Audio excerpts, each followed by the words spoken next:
Tools of the Titans by Tim Ferriss. Imagine having a one-on-one conversation with some of the most accomplished individuals in each of their industries. What benefit would it have for you? Well, you could certainly learn a ton of new information if you ask the correct questions. And that's precisely the information that Tim Ferriss gleaned through speaking with a wide spectrum of professionals for his podcast, The Tim Ferriss Show. Extreme sports, caricaturists, business owners, and comedians are all represented, and each occupation contains some wisdom that may be used in practically any situation.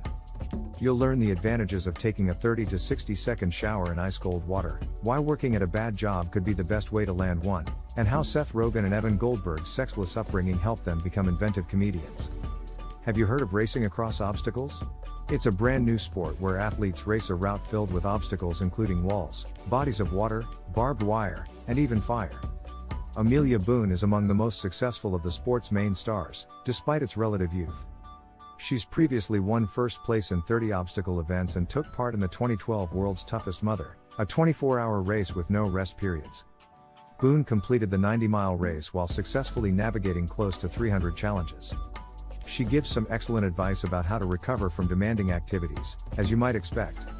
She mixes beetroot powder with hydrolyzed gelatin, an odorless nutrient made from animal sources, before to each race and workout. Her connective tissues repair, thanks to this basic protein beverage. Rolling your feet over a golf ball on a daily basis is another of Amelia's suggestions. The hamstrings, one of the key muscle groups for general strength and posture, are stimulated by doing this. Or think about Wim Hof, another sportsperson. He was so dedicated to suffering the bitter cold that he was given the moniker the Iceman.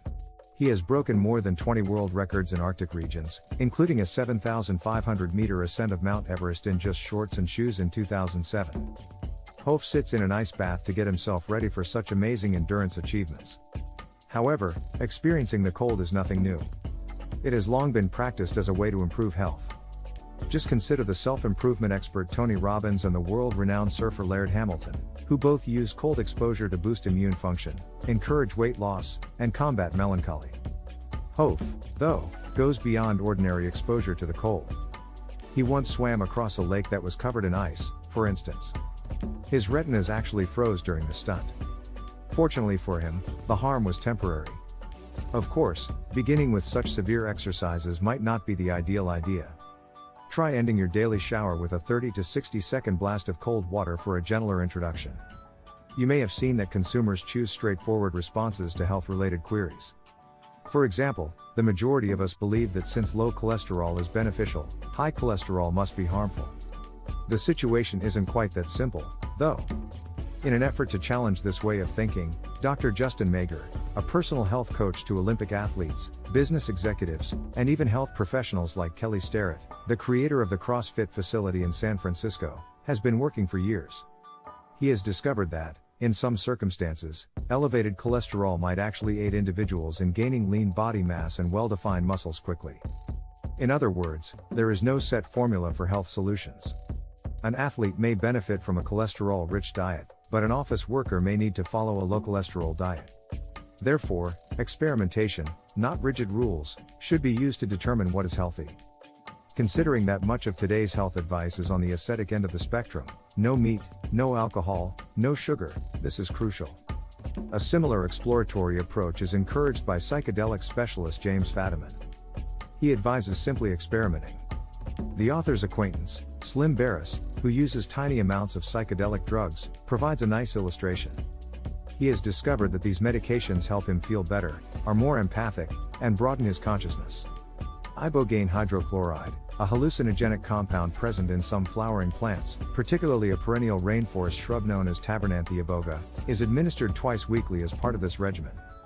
He also partakes in a biannual 2-day retreat where he receives larger dosages of the psychedelic herb ayahuasca, which is utilized by the Amazonian natives, in addition to these weekly doses. This herb brings on a state of heightened spiritual awareness. Those who have taken it claim it makes clear how everything in the cosmos is connected. Of course, using psychoactive substances is not advised for anyone, certainly not under a doctor's care. Instead, some people may benefit from adopting a non-formulaic approach when it comes to well-being. After examining health, how about wealth? The majority of people think success comes from working hard. However, nothing motivates you to succeed like a challenging job. Consider Chris Sacca, a thriving investor in the San Francisco Bay Area, whose parents instilled this crucial lesson in him when he was a little child. The summers were always divided into two halves for the Sacca kids. They went to work as interns with a powerful relative throughout the first section.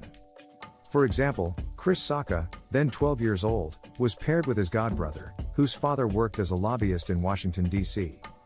Chris observed congressional meetings during that summer and studied how to persuade them to support a bill. The Sacca kids were subsequently assigned to a less esteemed project to work on throughout the second half of the summer. Chris worked as a septic tank service technician. He was bossed around, forced to carry filthy buckets, and forced to clean off excrement for weeks. This kind of experience is crucial because it allows you to start moving in the right path once you realize that you want your life to be more like that of an executive than a septic tank cleaner. The first steps are typically the hardest and represent the majority of the fight. Therefore, pay attention to Seth Godin's guidance, a successful publisher. He thinks that in order to succeed, one must keep account of all good things that occur. People spend a lot of time reflecting on the things that didn't work, whether it was a failed romance, a failed promotion, or even something small like forgetting an umbrella on a wet day. The issue here is that dwelling on your mistakes too much can make you feel discouraged and unhappy. Focusing on all of the times you were successful, bold, or helpful is therefore a better approach. Being able to witness your accomplishments will inspire you to carry out even greater deeds. In many ways, the office worker who is the subject of the comic strip Dilbert is the ideal anti-hero.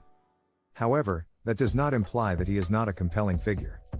In fact, the comic's creator Scott Adams believes that anti-heroes can still be successful because building successful systems is more important than achieving goals.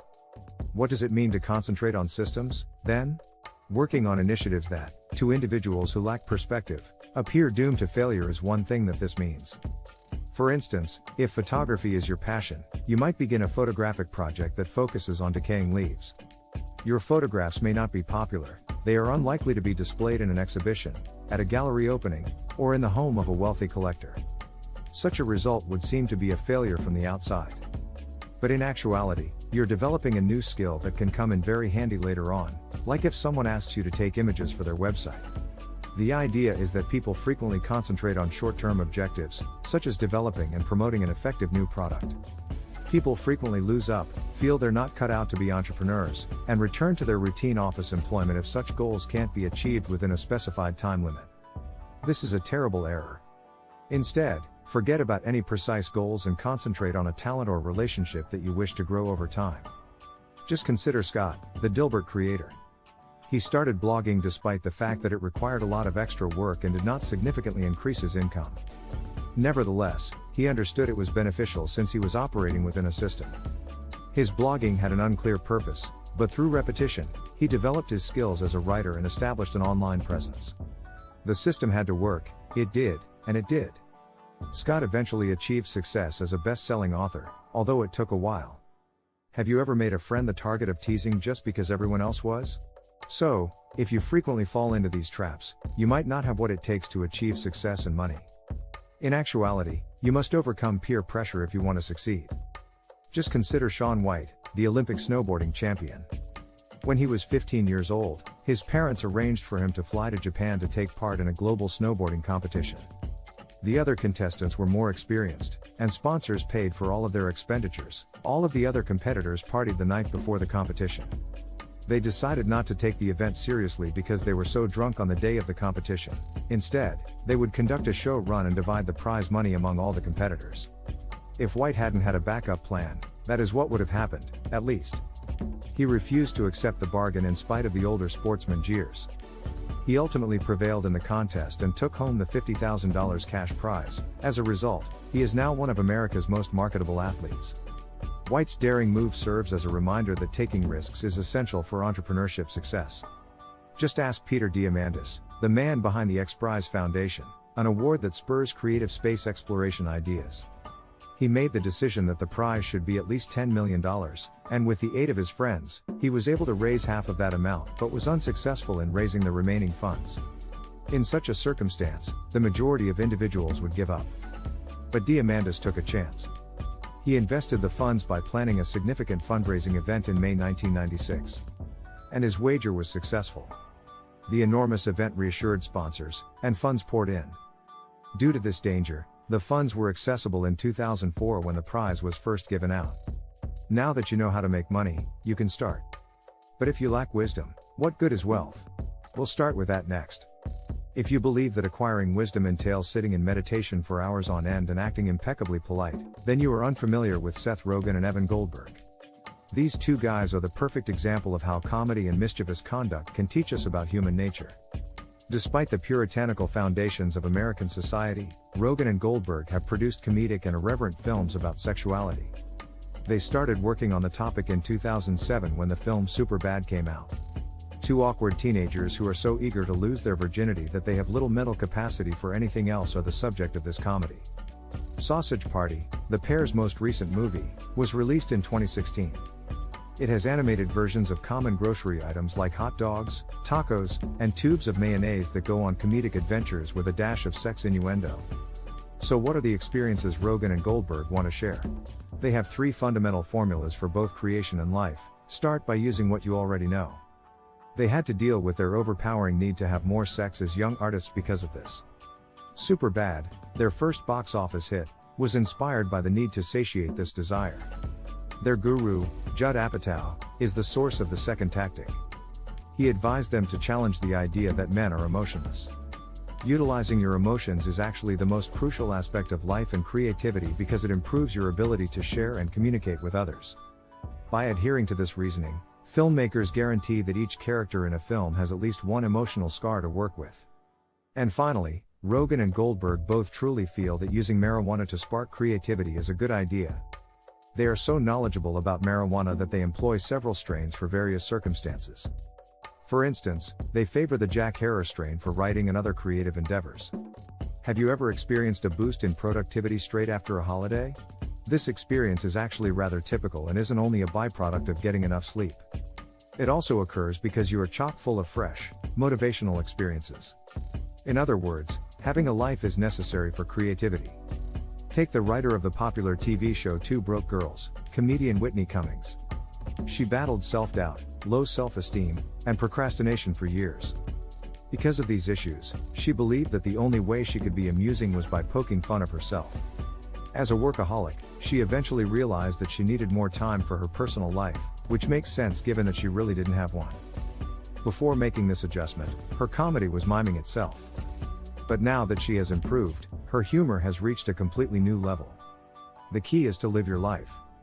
But happiness and pleasure aren't the only things in life. So if feasible, it's also crucial to embrace discomfort and fear. Consider the sociologist and public speaker Brené Brown to have a better understanding of this. She teaches that it is utterly untrue to say that some people are heroically brave while others are cowards. In actuality, most people experience courage and fear simultaneously. For her, facing fear head-on is what requires true bravery. That means it's critical for individuals to discuss sensitive subjects like race, homophobia, and climate change while looking fear and discomfort in the eye. It's impossible to handle these problems in a comfortable way. Communication with individuals from various backgrounds and perspectives is essential. For Brown, revealing her vulnerability during a TED Talk in which she discussed her breakdown and subsequent spiritual enlightenment was a big personal accomplishment. For Brown, giving this speech, which was seen by 31 million people, was by no means an easy task. Therefore, consider whether you've stepped outside of your comfort zone each and every day. The presence of discomfort indicates growth. There is no one way to success, but you can draw inspiration and guidance from others who have gone before you, even if everyone's journey is unique. Your perspective will be broadened by learning from their success stories, which will also show you how to get yourself on the correct path and inspire you to keep trying no matter what. What you ought to do in order to put your newfound information to use. Be not scared of flawed concepts. Don't restrict the ideas you come up with when trying to find solutions to make a dream come true. All you'll get if you try to immediately eliminate bad ideas is stuck. Instead, jot down all of your thoughts, even the craziest and most fantastical ones. You'll probably discover that you've written a few gems when you go back and read them. Thanks for watching.